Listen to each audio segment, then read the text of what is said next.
Feeling good should be natural and easy. This is why Trumi has taken some of the best US ingredients and infused them into one of the most delicious gummies on the shelf. Nootropics shouldn't have to taste like they come from the earth. With Trumi, you don't have to worry about that. These delicious treats can help you conquer the days and stay on track with whatever the world throws at you. Find your true me with Trumi and explore the natural world of nootropics. So that's troomy.com. TROOMY.com.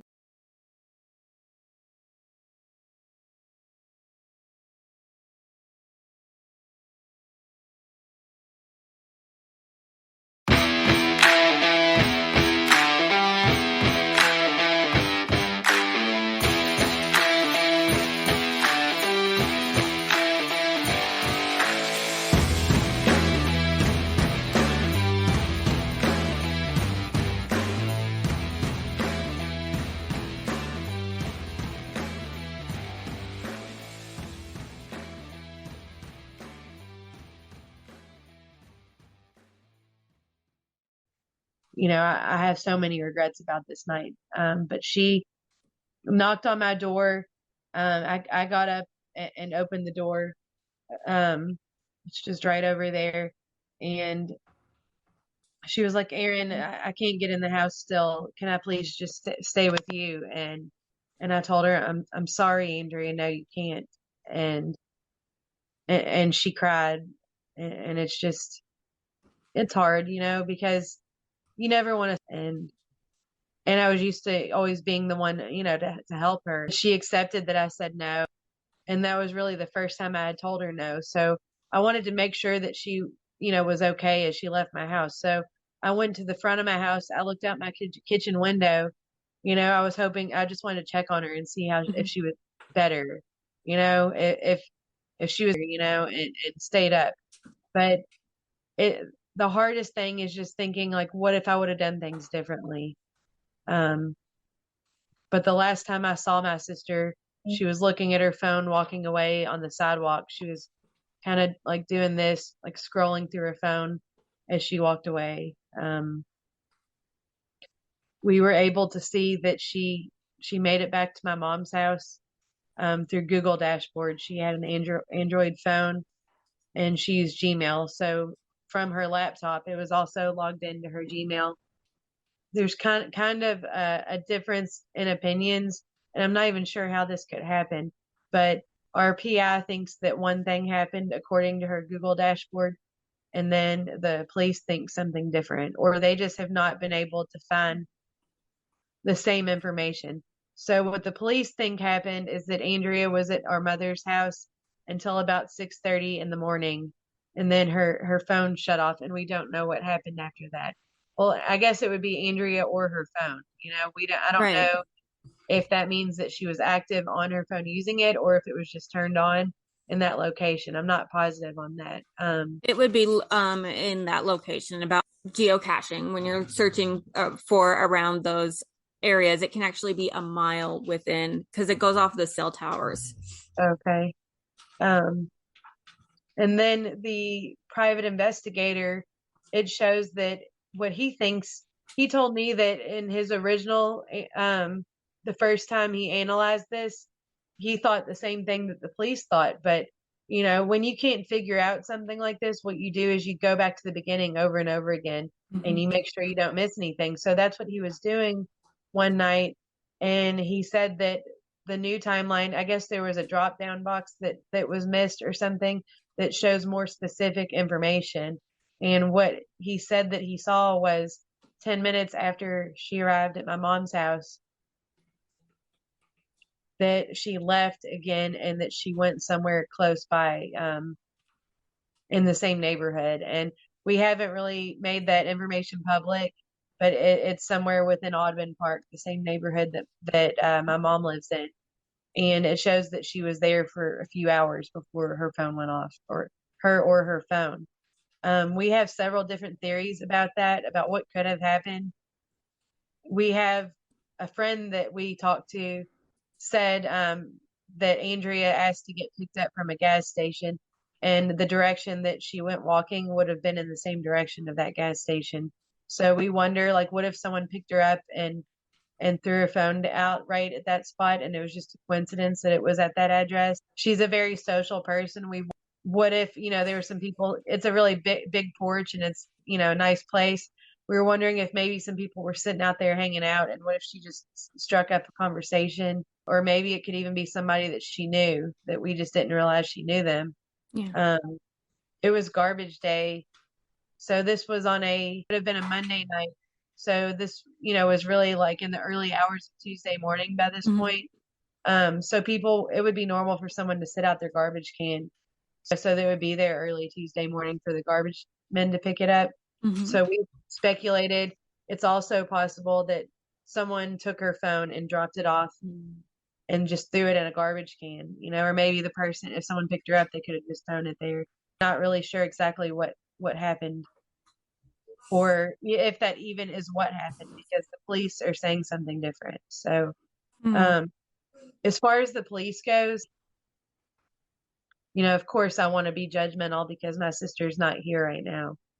Um, but I do know that they also have struggles of their own. They're very short staffed. There's one person in the missing persons department for all of Louisville, and that's terrible. And before that, That's there were only terrible. yeah, before that there were only 4 people.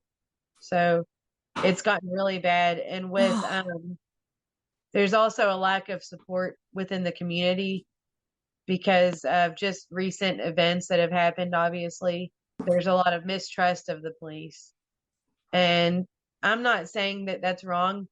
The way I feel about it is police are human beings just like we are. And, Yeah, you know, in any profession, there's going to be good ones and bad ones. exactly. So I'm giving people the benefit of the doubt that they really want to do the right thing until they show me otherwise, and these are detectives. They're not like patrol officers. So it's a completely different story. But we've had just a really big struggle, just the lack of community support of the police. I feel like that hurts all missing people and victims of crimes. Yeah. So that's been a really unfortunate thing for us through this. But yeah, we're just really doing everything we can.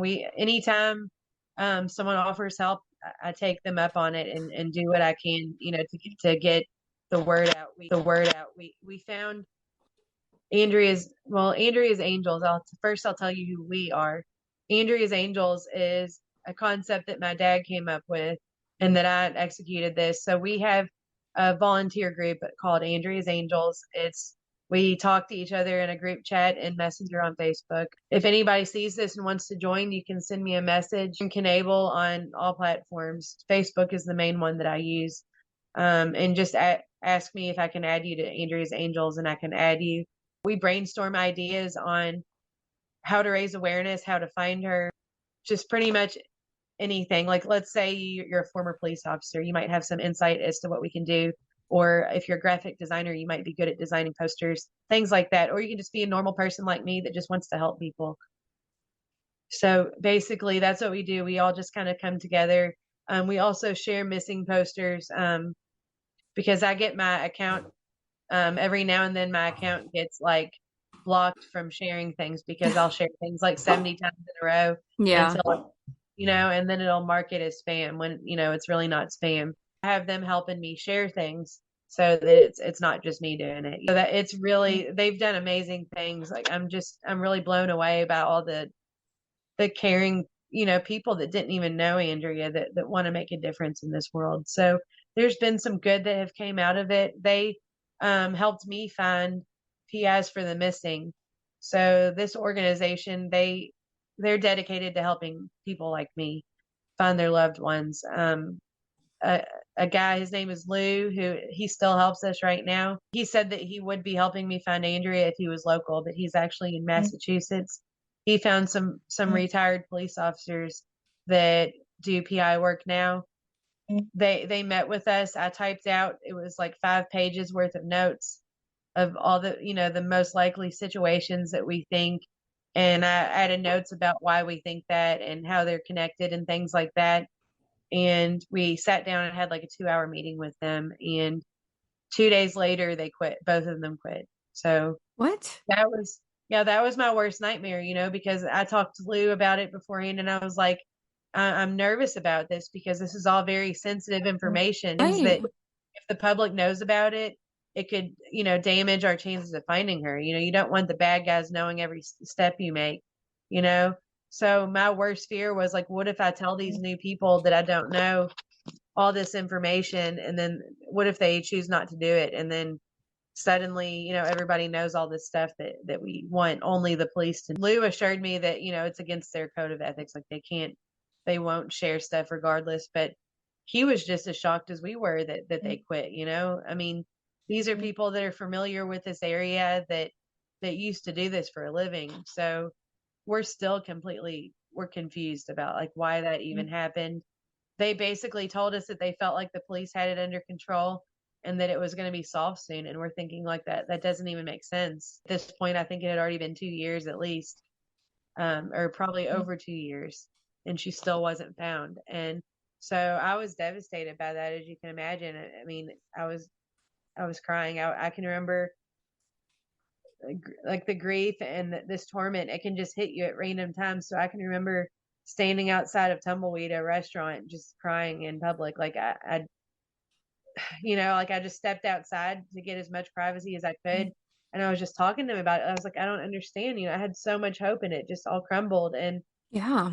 he told me that they truly felt like the police had it under control and they felt like they were doing the right thing by not they thought they were interfering by helping. But he told me that he would do whatever he can from Massachusetts.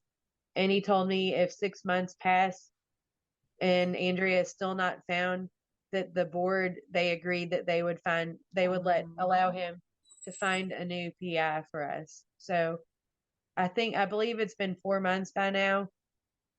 That's So still crazy that just two of them quit like that. Like, yeah, yeah, like they were very nice and very professional. And they almost sounded like angry with me when I was like, why are you doing this? They sounded like really? they just had this huge change of tone. And That is bizarre that they just, after getting all that information, just quitting like that. I mean, I think that would make some people speculate if like the police had anything involved with this. I mean, is that something that you think too, or? there is an Audubon Park police officer that's being investigated for misconduct. And it was like aggression towards women. And that's one of the things we had on our list that we brought up during this meeting. And one of the police said that they knew him and they said, oh, it would be like reactionary. He said that someone gave him the middle finger and it was road rage and that he kind of retaliated and pulled them over when he was off duty.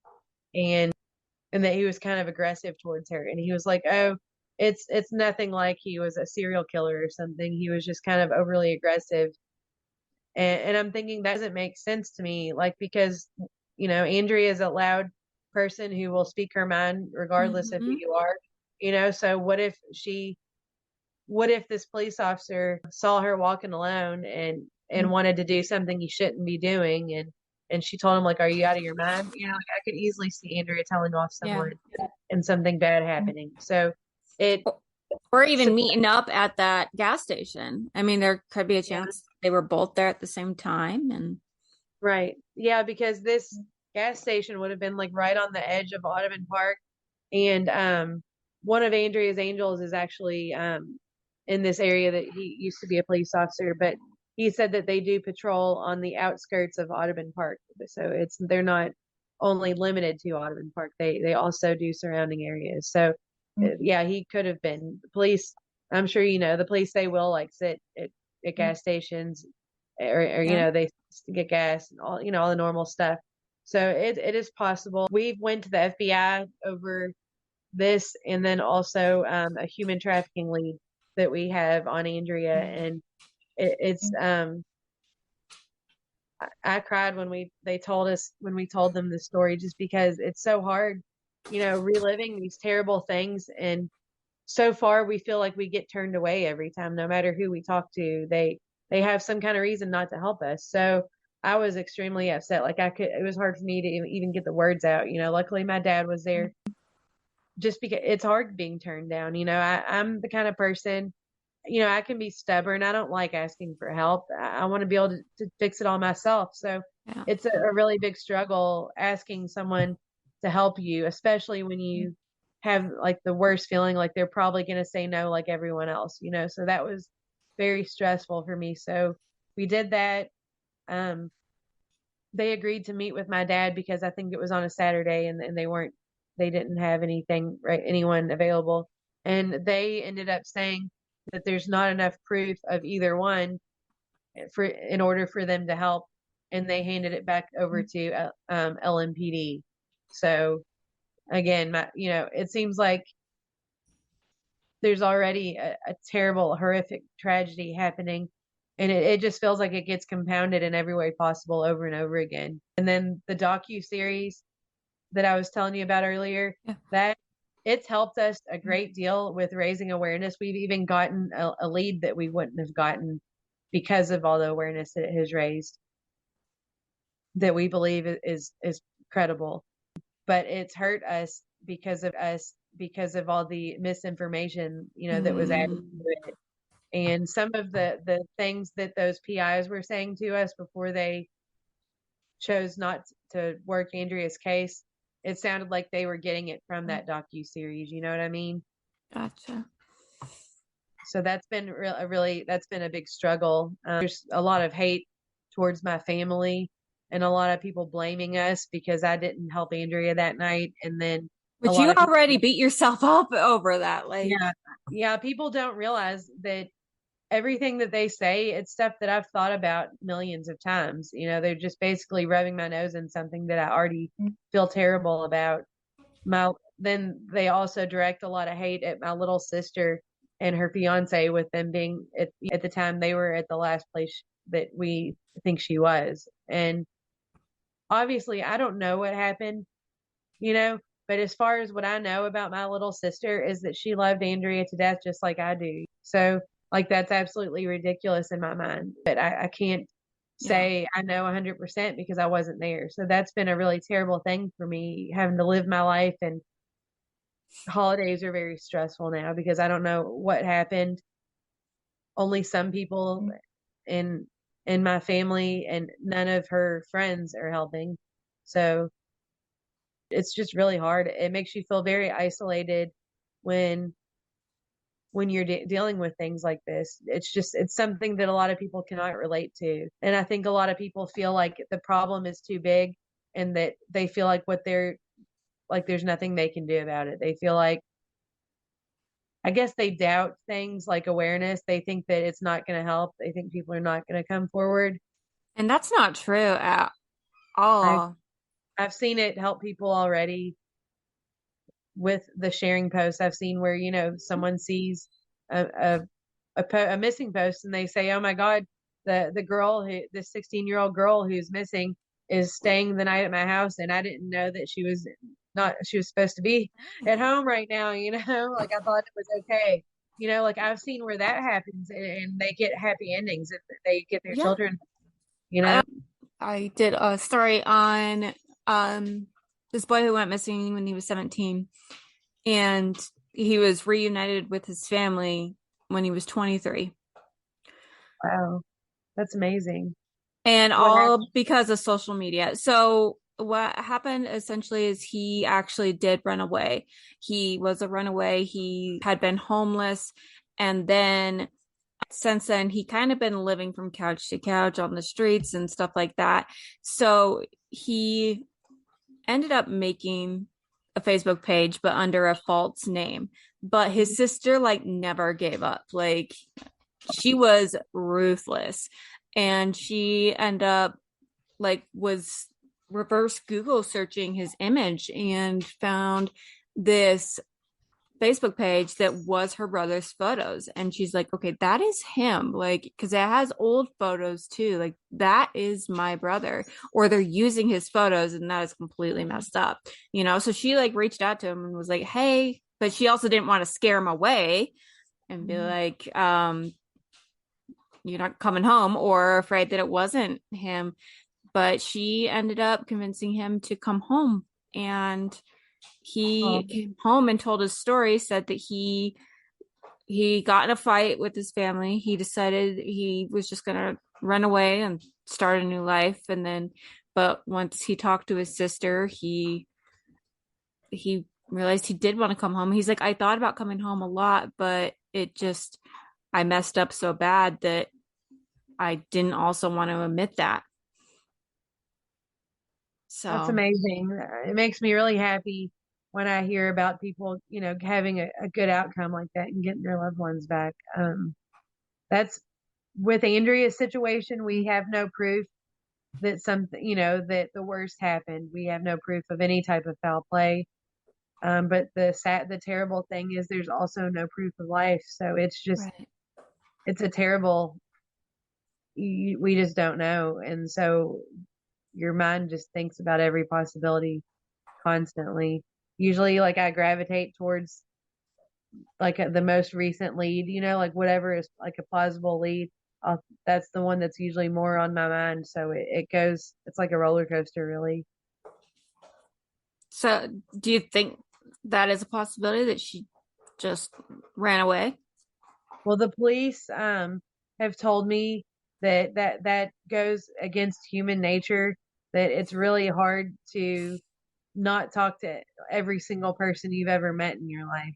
And Andrea is very dedicated to her children. Like her children think that something bad happened to her. Like that's the only thing that makes sense in their mind because of how close they were. They don't think that's what would happen, and that's the way we feel is that if it was possible for Andrea to be here, she would be here. I still have hope. That would be a miracle. I've actually had dreams. Luckily, all the dreams I have about Andrea are good ones. I've had dreams before. One of them, I was standing on my mom's front porch and I saw Andrea going door to door and she was wearing this dress and she had her hair curled and it looked like she looked beautiful. She looked like she had just left church or something, you know?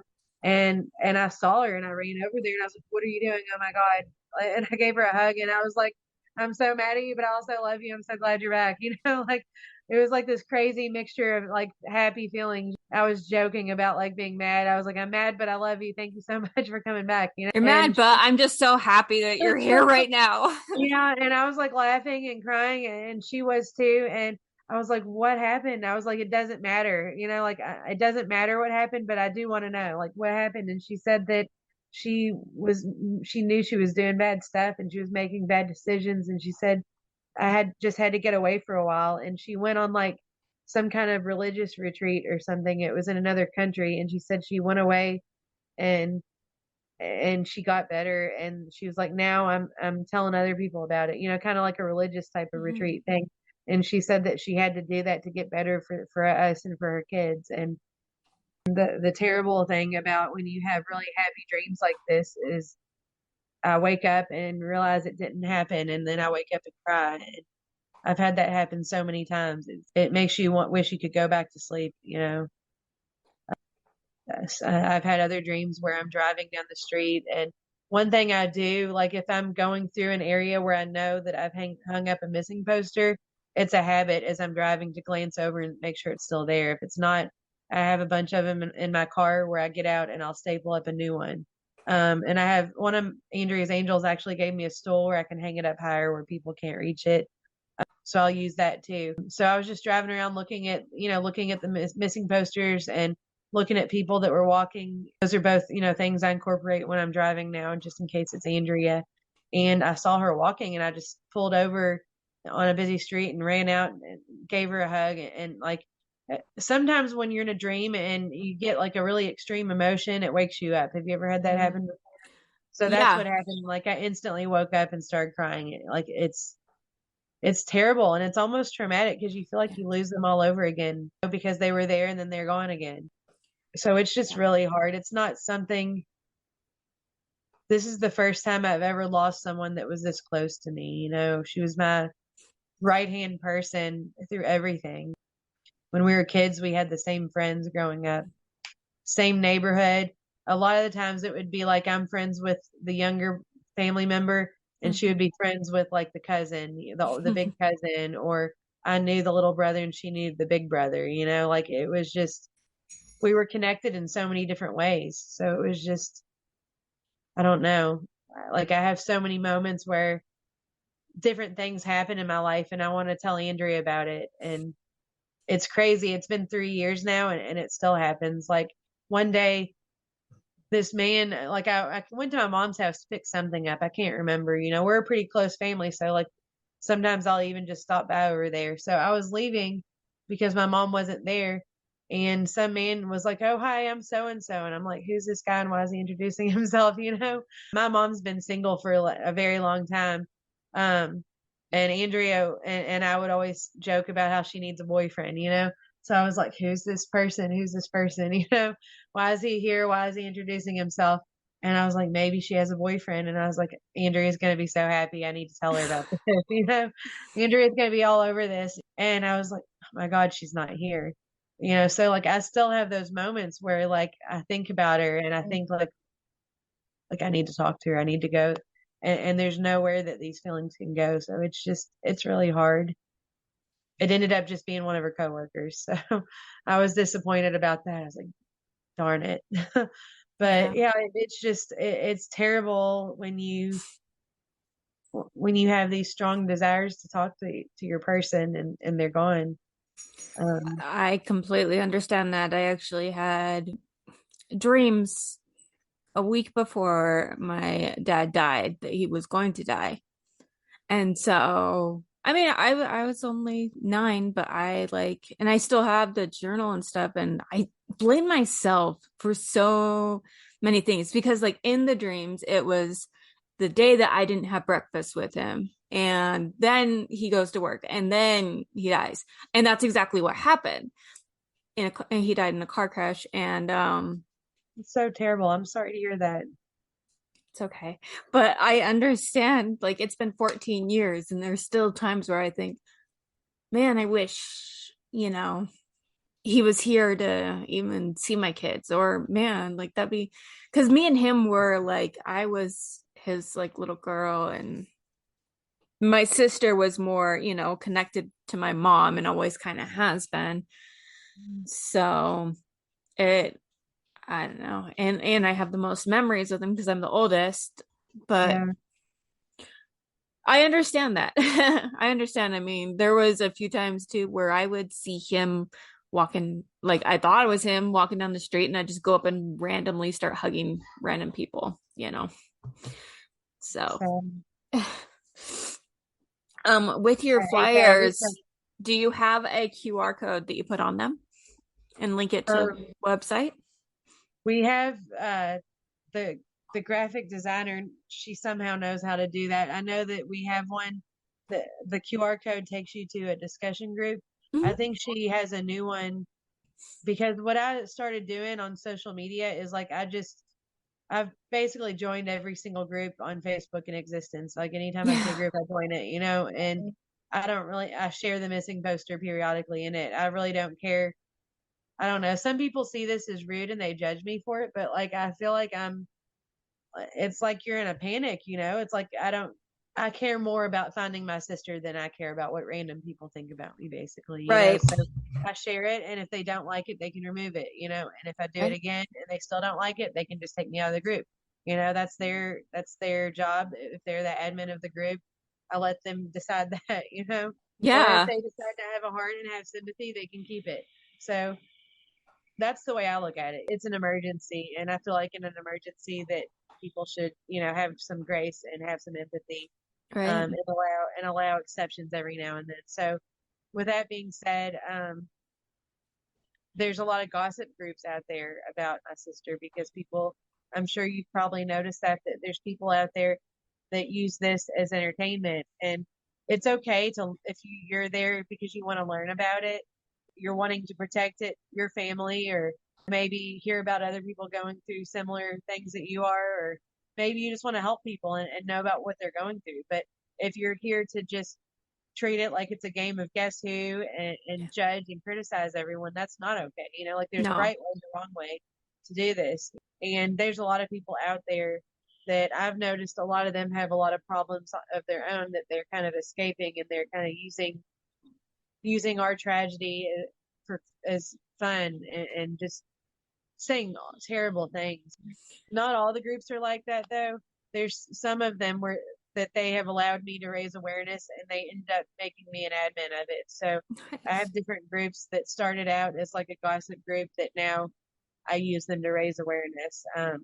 To be Just like, because hey, this is the record straight. What are yeah. some of those things that were in that documentary that you want to set the record straight for? There was this big scene where Joe Fanciulli was analyzing possibly fake money that came from my sister's storage unit, and he was claiming that she was probably working for the cartel or going undercover looking for a missing person in the cartel, and she was involved in making fake currency. Well, the money that he was analyzing under like a telescope and everything, looking at it really hard, it had this gigantic red Chinese symbol on it. Like there's no way you could miss it. And here this guy is, he claims to be like a specialist in analyzing documents for decades. Like, why are you using a telescope when it clearly has these gigantic Chinese symbols on it that I can see with my eye right now? Like ridiculous stuff. Um, like it's almost laughable if it wasn't such a terrible situation. Like it's crazy. So that was one. And that dollar bill, it's called Chinese theater money. If you look it up, it's basically like Monopoly money. It's money that people use in like movies and stuff, where one side Yeah. of it looks real, the other side of it looks fake. That's just, or like people might use it in music videos and stuff. But it was found like in a storage unit that was also her ex-boyfriend's stuff was also in there, and her children's stuff. So it was like multiple, and I think even some of her roommates' stuff was in there. So the stuff in there was not even all hers, and it's like play money. It wasn't anything that is illegal, basically, is what I'm getting at. So I felt like that was dramatized to be to look like something that it wasn't. Which that only Oh, hurts the case. Like that I doesn't agree. Yeah, I mean, not to mention, and what if it put us in danger because here they are right. talking about something that isn't even true with the cartel and everything. Like that could be really serious. And the cartel is real. That's another thing. People think that it's all make believe, but it's not, fortunately. Another thing that they did was okay. So the way Dad and I handle Andrea missing is we feel like everyone has a role in it.